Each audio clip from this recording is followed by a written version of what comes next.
Valaki mondta volna. Valaki mondta volna.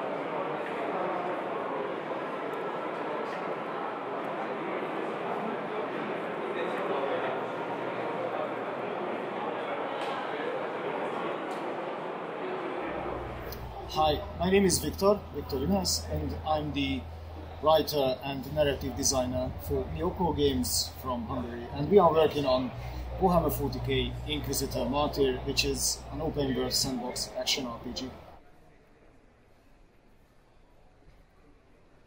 Presently, I would say around 50 or 60. Oh, we are huge fans.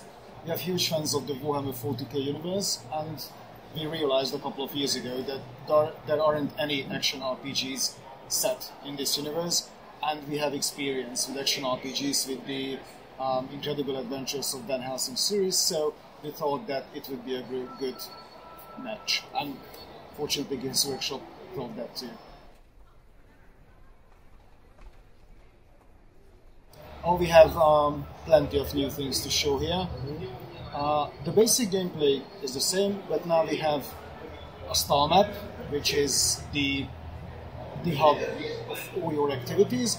We have lots of new missions, and we have lots of new terrain types with lots of new variety, like a snowy island, Nurgle-infested sanctuary, lots of new maps, and we have 2 main classes in the game now, and 3 subclasses for each new class. So there are plenty of very important details in the game now. But the list is quite long. We've been launching the Founding, which is a playable alpha, this February. So it means that since February, a couple thousand people have been already playing this game, and they all added their feedback that we try to incorporate into the game. And as next week we are going to launch the early access of Inquisitor Martyr, we are expecting even more feedback in the near future. We have 2 skill trees, active and passive skills, and the active skills are always tied to weapons, which means that if you change a weapon, you change your skills as well. And there are specific weapons for specific classes, which means that there are some common weapons that all classes can use, and there are some weapons exclusive to a given class. So it means that your weapon skills can be exclusive to your character. And the passive skills, they are also exclusive to the character classes.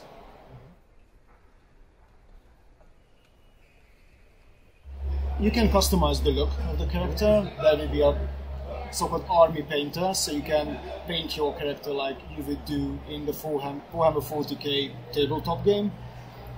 You can't customize the weapons, but you can craft your own items in the game.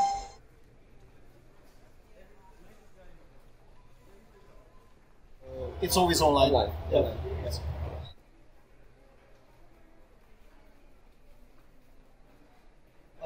No. When you play co-op, you enter the same difficulty, but in the game there are certain zones or regions where the difficulty is higher.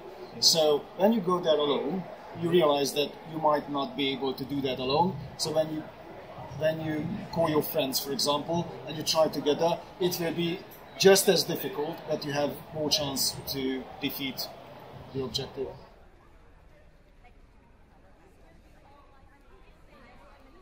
You gain experience points and you allocate your skill points alone, so for your character.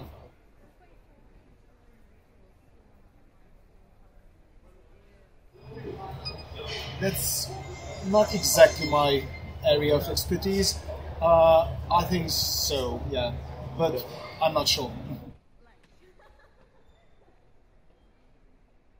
We are going to support the game for a very long time because we are going to expand our sector, our universe, our sandbox, for a very long time. We are going to add 3 content patches. They bring in new enemy types, new stories, and they will be, yes, completely free. But there will be also DLCs, expansions, the usual.